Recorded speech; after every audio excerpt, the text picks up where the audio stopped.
বাইরে গিয়ে এমন পরিস্থিতিতে পড়তে হবে বুঝতেই পারিনি। হাই এভরিওয়ান, ওয়েলকাম করছি আমার আরও একটি ভিডিওতে। আজ সারাদিন কী করলাম, কোথায় গেলাম তাই থাকছে ব্লগে। সকাল থেকেই আজ প্রচুর পরিমাণে গরম পড়ছিল, যা বলার মতো না। তো এরপর আমি একটু পড়তে বসেছিলাম। আর আজ বিকালের দিকে আমার একটা ফ্রেন্ডের সাথে আমি একটু বাইরে বেরিয়েছিলাম। ওর কিছু কেনাকাটা করার ছিল, তো সেজন্যই আমরা আমাদের কলেজের পাশের একটি দোকানে গিয়েছিলাম। সেখান থেকে ও একটু দেখছিল ওর পছন্দ মতো জিনিস, আর আমি আমার জন্যও একটা ইয়াররিং দেখেছি। আমার কিছু কেনার ইচ্ছা ছিল না, তবে ইয়াররিংটা দেখে আমার বেশ পছন্দ হয়েছিল বলে আমি নিজের জন্যও একটা ইয়াররিং নিয়ে নিয়েছি। তোমরা কমেন্ট করে জানাবে ইয়াররিংটা কেমন হয়েছে। এরপর আমরা একটু শরবত খেলাম, গরমে শরবতটা খুবই ভালো লাগছিল। এরপর আমরা দুজন মিলে আইসক্রিম খেতে খেতে কলেজের দিকে যাচ্ছিলাম।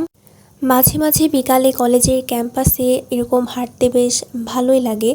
কলেজে গিয়ে দেখলাম আমাদের কলেজের একটা কুকুর, ওর নাম আমরা রাজা রেখেছিলাম। তো ও ঘাস পাতা টাইপের কিছু একটা খাচ্ছে, বোধহয় ওর পেটে সমস্যা।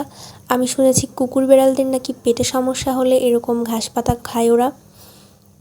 সামনে যেতেই দেখতে পেলাম একটা গাব ফলের গাছ। এরপর সেই ভয়ঙ্কর মুহূর্ত চলে এলো।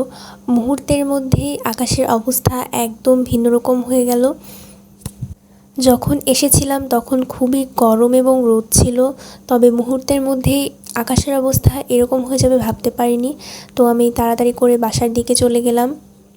বাসায় এসে আমি আমার একটা পার্সেল আনবক্সিং করছি। আমার অনেক দিনের ইচ্ছা ছিল একটা ল্যাম্প লাইট কেনা, তো সেটাই কিনে নিয়েছি। এখন আমি একটু কোল্ড কফি বানিয়ে নিচ্ছি। আজ সারাদিনে অনেক বেশি গরম পড়েছিল, এজন্যই হয়তো হুট করে এরকম ঝড় বৃষ্টি নেমেছে। তবে ওই মুহূর্তে খুব বেশি ভয় পেয়ে গিয়েছিলাম, কারণ অনেক ঘন কালো মেঘ হয়েছিল। যাই হোক, আমি ঠিক মতোই বাড়ি ফিরতে পেরেছি। তো তোমাদের এই গরমে দিনকাল কেমন কাটছে অবশ্যই কমেন্ট বক্সে জানিও। আজকের ব্লগটা এখানেই শেষ করছি। সবাই ভালো থাকবে, নেক্সট ব্লগে দেখা হবে, টাটা।